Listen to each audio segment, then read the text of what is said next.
옛날 옛적 호랑이가 담배 피우던 시절 조선 팔도강산 중에서도 풍경 좋기로 이름난 경상도 어느 고을 솔매마을에 3명의 동무가 살았습니다. 한나란 씨에 태어난 것은 아니었으나 마치 삼형제처럼 서로를 아끼며 자란 그들은 훗날 같은 꿈을 꾸었습니다. 로 백성을 위한 정치를 펼치는 훌륭한 관리가 되는 것이었지요.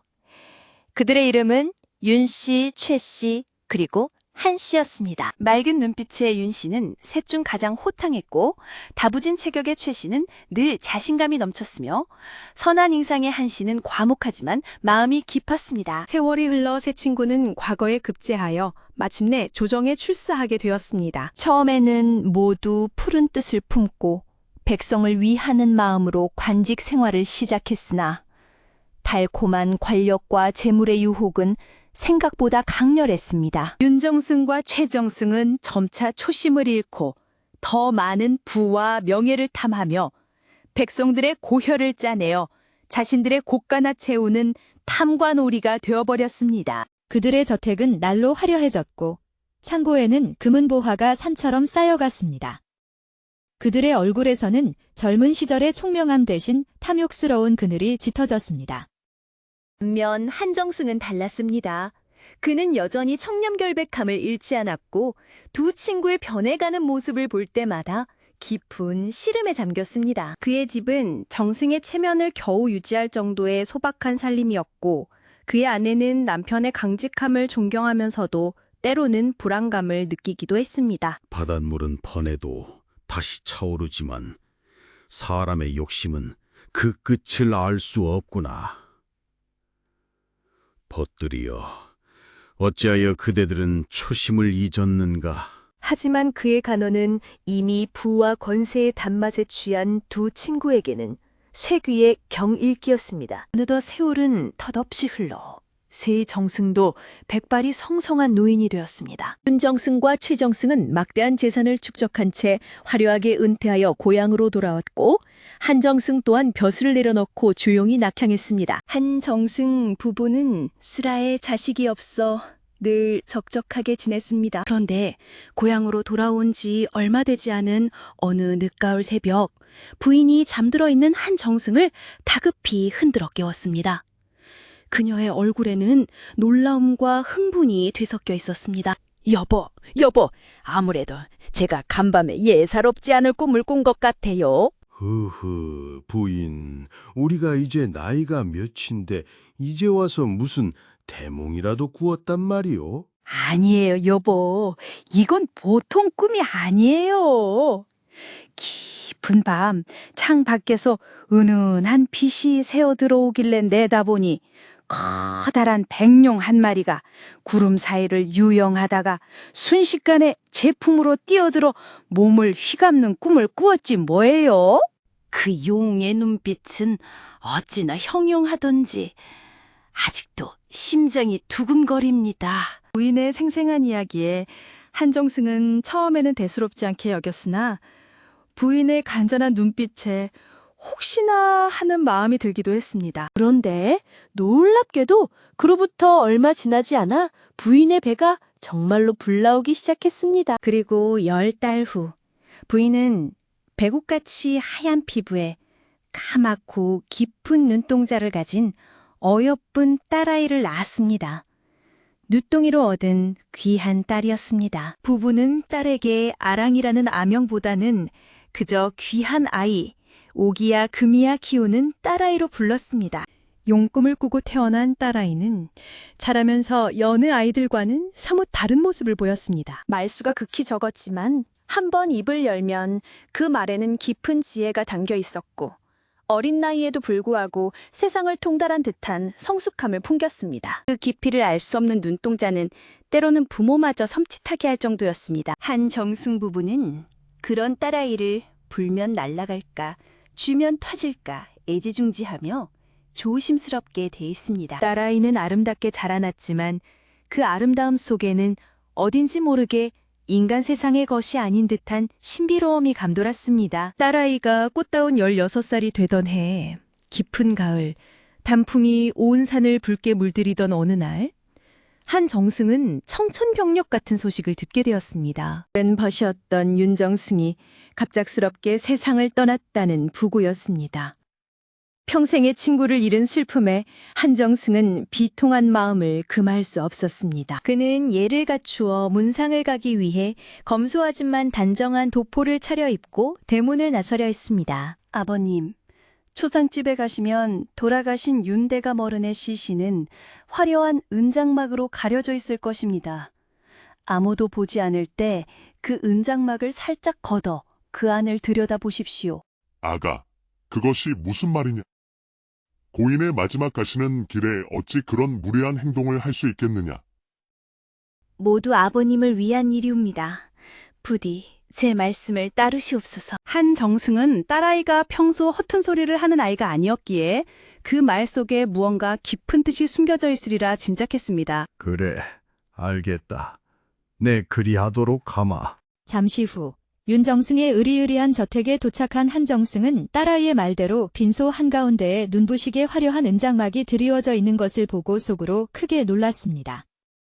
그 휘황찬란한 은장막 뒤에 친구의 시신이 안치되어 있었습니다. 한정승은 조문객들이 잠시 자리를 비운 틈을 타 떨리는 손으로 조심스럽게 은장막의 한쪽 귀퉁이를 살짝 걷어 안을 들여다보았습니다. 그리고 그는 자신의 눈을 의심하지 않을 수 없었습니다.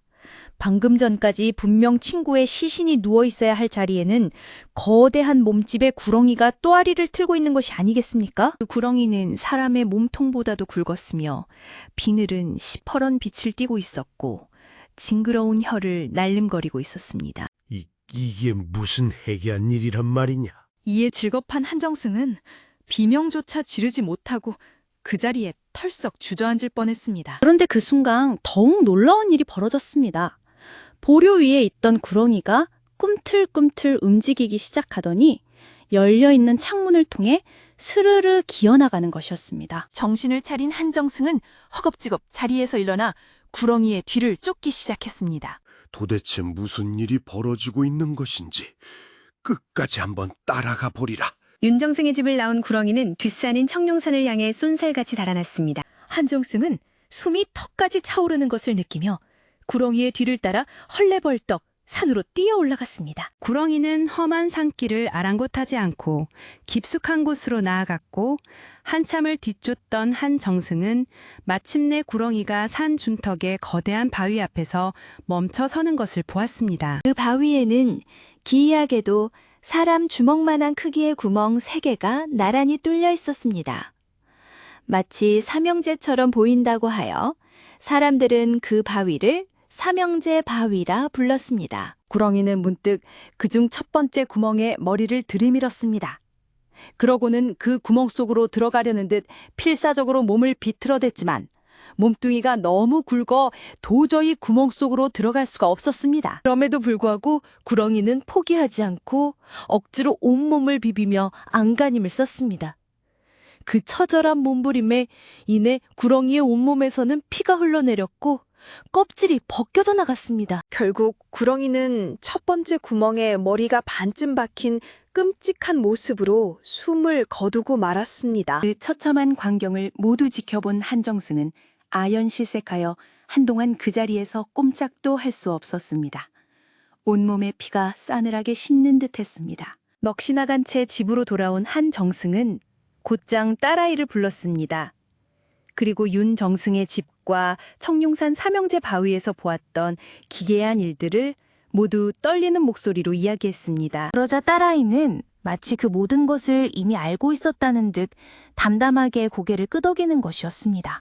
아가, 너는 혹시 이 모든 일을 미리 알고 있었던 게냐? 지금은 소상히 말씀드릴 수 없사오나 때가 되면 모든 것을 아시게 될 것입니다. 그렇다면 어찌하여 그런 끔찍한 일이 윤정승에게 일어났단 말이냐? 그 연유라도 말해다오. 그 연유 또한 지금은 말씀드릴 수 없사옵니다, 아버님. 답답하구나. 이후로도 한정승은 딸아이에게 거듭거듭 물어보았지만 딸아이는 입을 굳게 닫고 아무런 답도 해주지 않았습니다. 그리고 얼마 지나지 않아 이번에는 최정승마저 갑작스럽게 세상을 떠났다는 비보가 솔매 마을에 전해졌습니다. 아니, 이게 어찌 된 일인가? 어찌하여 불길한 일이 이리도 연달아 일어난단 말인가? 중마고 둘을 연이어 이룬 슬픔과 알 수 없는 공포심에 상심이 깊어진 한정승은 무거운 발걸음으로 최정승의 집으로 향하기 위해 대문을 나섰습니다. 그러자 모든 일을 예측이라도 했다는 듯 딸아이가 또다시 달려나와 아버지를 붙들었습니다. 그녀의 얼굴은 이전보다 더욱 심각해 보였습니다. 아버님, 이번에도 최대감 어른의 시신 뒤에는 번쩍이는 금장막이 쳐져 있을 것입니다. 아무도 모르게 그것을 걷어 확인해 보시옵소서. 딸아이가 또다시 기괴한 말을 하니 한정승은 정신이 혼미해질 지경이었습니다. 하지만 지난번 윤정승의 부고 때 딸아이가 했던 말이 하나도 틀리지 않고 그대로 맞아떨어졌기에 이번에도 그는 딸아이의 말에 따를 수밖에 없었습니다. 알겠다. 내 그리하도록 하마. 조금 뒤 최정승의 집에 도착하여 문상을 하는데 아니나 다를까 딸아이의 말대로 최정승의 시신은 눈이 부실 정도로 번쩍번쩍 빛나는 금장막 뒤에 누워 있었습니다. 그 사치스러움에 한정승은 혀를 내둘렀습니다. 그는 지난번처럼 사람들이 없는 틈을 타 더욱 심하게 떨리는 손으로 몰래 금장막을 걷어보았습니다. 그런데 이번에도 똑같은, 아니 더욱 끔찍한 일이 벌어졌습니다. 방금 전까지 그 자리에 누워있던 최정승의 모습은 온데간데 없고 윤정승의 구렁이보다 훨씬 더 크고 흉측한 구렁이가 또아리를 틀고 있는 것이었습니다. 그 구렁이는 집채만 했으며 눈에서는 섬뜩한 붉은 광채가 뿜어져 나왔습니다. 어찌 이런 일이... 고려 위에 있던 이 구렁이는 윤정승 구렁이처럼 꿈틀대더니 쏜살같이 창밖으로 빠져나가 청룡산으로 기어 올라가기 시작했습니다. 한정승은 이번에도 홀린 듯 구렁이를 따라 허겁지겁 산으로 뛰어 올라갔습니다. 산에 오르니 최정승 구렁이 또한 윤정승 구렁이가 갔던 삼형제 바위 앞에 멈춰 섰습니다. 윤정승 구렁이는 여전히 첫 번째 구멍에 대가리를 박은 채 썩어가며 지독한 악취를 풍기고 있었습니다. 최정승 구렁이는 윤정승 구렁이가 들어가지 못한 그 옆 두 번째 구멍 속으로 들어가려고 머리를 들이밀었습니다. 하지만 이번에도 마찬가지였습니다. 몸뚱이는 너무 굵고 구멍은 너무 좁으니 도저히 들어갈 수 없었습니다. 그렇게 최정승 구렁이는 한참을 발버둥치며 안간힘을 쓰다가 결국 온몸의 가죽이 모두 벗겨지고 피를 쏟으며 두 번째 구멍에 머리를 박은 채 죽어버리고 말았습니다. 두 번째 참혹한 광경을 목격한 한정승은 놀란 가슴을 부여잡고 비틀거리며 집으로 돌아왔습니다. 그는 창백해진 얼굴로 곧장 딸아이를 불렀습니다.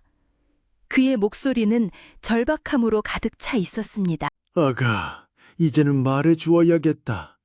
아직도 윤정승과 최정승이 그리 된 연유를 말해주지 못하겠느냐? 그리고 삼형제 바위에 남은 세 번째 구멍엔 대체 누가 들어가게 되는 것이냐? 이제는 말씀드릴 수 있사옵니다, 아버님. 그래, 그렇다면 어서 말해보아라. 아버님께서 보신 삼형제 바위의 세 구멍 중에 비어있는 마지막 한 구멍은 바로 아버님의 곳이옵니다.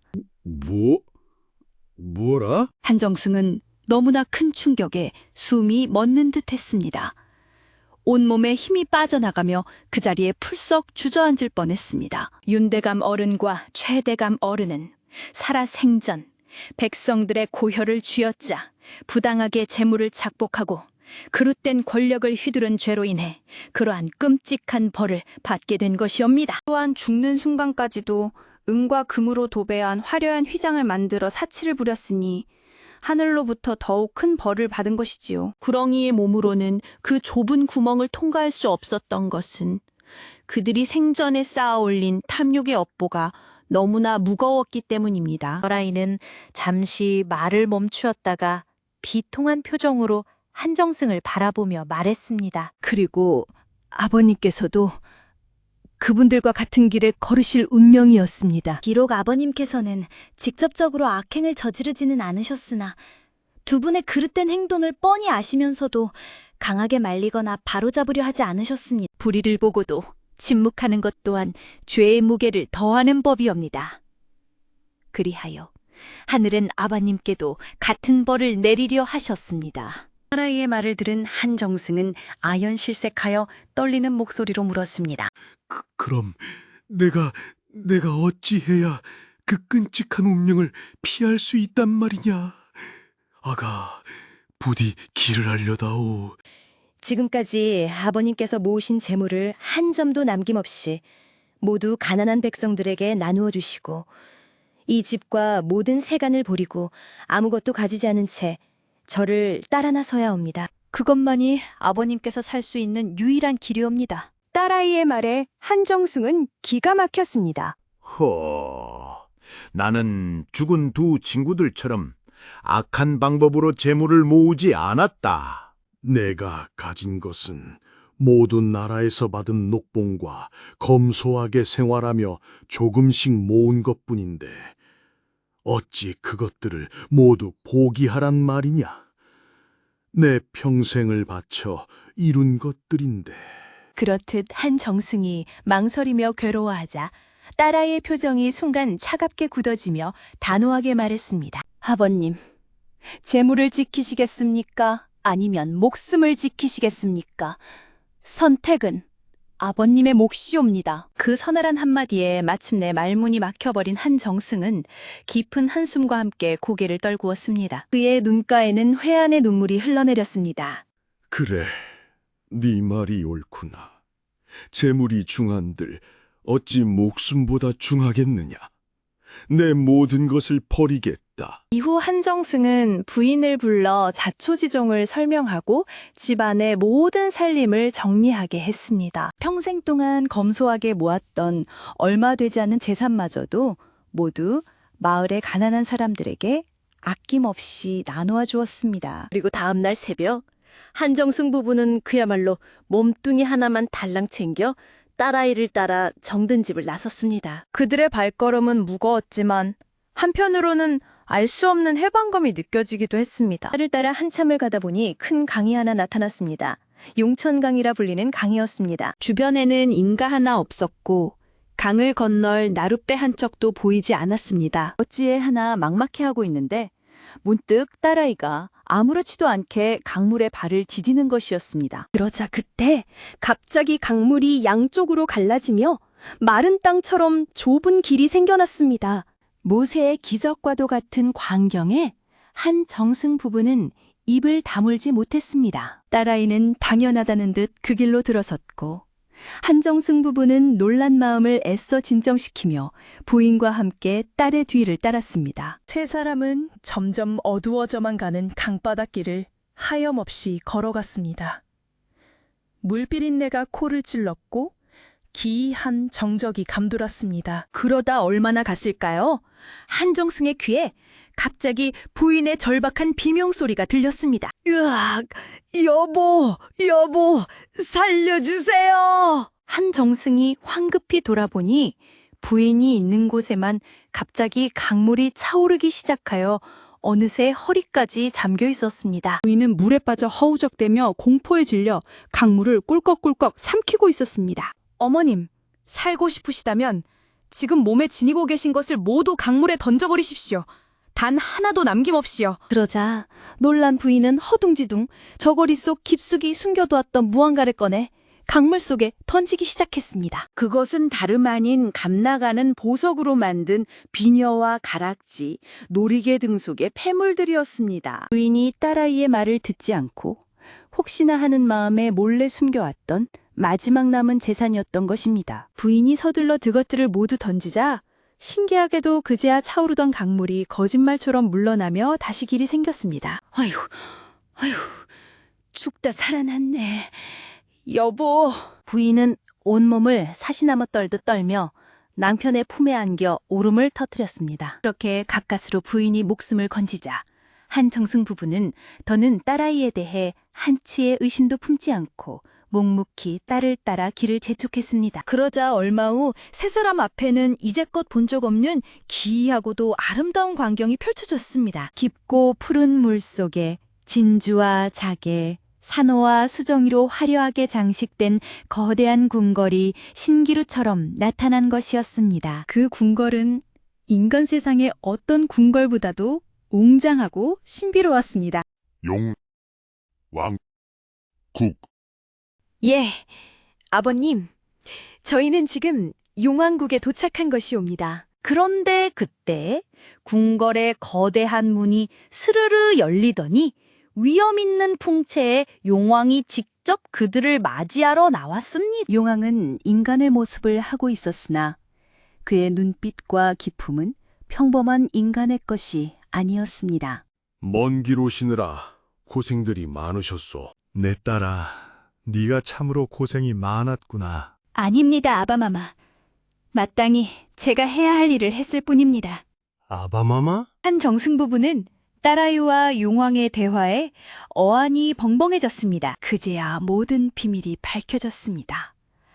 한정승의 딸은 사실 인간이 아니라 이 용천강 용왕의 외동딸인 용녀였던 것입니다. 사연은 이러했습니다. 오래전 옥황상제께서 인간 세상을 내려다보시다 크게 노하시어 어명을 내렸습니다. 저 아래 무릇 재물에 눈이 멀어 백성들을 착취하고 괴롭히는 새 정승이 있다 하니 그 죄를 물어 각각 죽어 구렁이로 변하는 끔찍한 벌을 내리겠노라. 그들이 평생 탐했던 재물과 관세가 얼마나 덧없는 것인지를 깨닫게 하라. 하지만 그들의 고향 근처 용천강에 살던 용왕은 한정승만큼은 평생을 청렴하게 살아왔으며 비록 두 친구의 악행을 막지 못한 과오는 있으나 근본은 선한 사람임을 알고 있었습니다. 이에 용왕은 옥황상제께 간청하여 한정승에게 마지막 기회를 주고자 자신의 외동딸인 용녀를 인간으로 환생시켜 그의 집안에 태어나게 했던 것입니다. 용녀의 임무는 한정승이 탐욕의 길로 빠지지 않도록 이끌고 그가 진심으로 뉘우치고 모든 것을 버린다면 그를 구원하여 용궁으로 인도하는 것이었습니다. 인간의 욕심은 내가 살고 있는 이 넓고 깊은 바다마저 메울 만큼 크고도 끝이 없다는데 그대는 매 순간 그 욕심을 이겨내며 청렴하게 살아왔소. 비록 벗들의 잘못을 바로잡지 못한 허물은 있으나 그대의 맑은 심성을 가상히 여겨 내 여식을 보내어 이곳 용궁으로 모셔온 것이요. 모든 사실을 알게 된 한정승은 감격하여 용왕 앞에 깊이 머리를 숙이며 감사의 인사를 올렸습니다. 용왕님의 크신 은혜에 몸둘 바를 모르겠습니다. 소인은 불의를 보고도 벗들을 적극적으로 말리지 못한 것이 평생의 한으로 남아 부끄러울 따름입니다. 어리석은 저를 깨우쳐 주신 공주님의 가르침 덕분에 많은 것을 배우고 진정 소중한 것이 무엇인지 깨달았습니다. 진심으로 감사드립니다. 용왕은 온화하게 웃으며 한정승 부부에게 용궁 안에 안락한 처소를 마련해주고 극진한 대접을 해주었습니다. 한정승 부부는 그 후로 딸아이와 함께 용궁에서 모든 근심 걱정을 잊고 오래오래 평안하게 살았다고 합니다. 이 이야기는 인간의 끝없는 탐욕이 얼마나 무서운 결과를 초래하는지, 그리고 진정한 청렴과 용기가 얼마나 중요한 가치인지를 일깨워줍니다.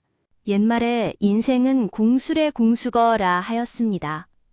빈손으로 왔다가 빈손으로 돌아가는 것이 인생이라는 뜻이지요. 이승에서 아무리 많은 재물을 쌓아도 저 세상으로 가져갈 수 있는 것은 아무것도 없습니다. 마치 죽은 후 구렁이로 변한 윤정승과 최정승이 그들이 생전에 쌓았던 탐욕의 무게 때문에 좁은 바위 틈조차 통과할 수 없었던 것처럼 말입니다. 탐욕에 눈이 멀어 부정한 방법으로 남의 것을 탐한다면 언젠가는 반드시 그에 상응하는 혹독한 대가를 치르게 된다는 교훈을 우리는 잊지 말아야 할 것입니다. 진정한 부는 주머니가 아니라 마음에서 비롯되며 나누고 베풀 때 그 마음은 더욱 풍요로워지는 법입니다.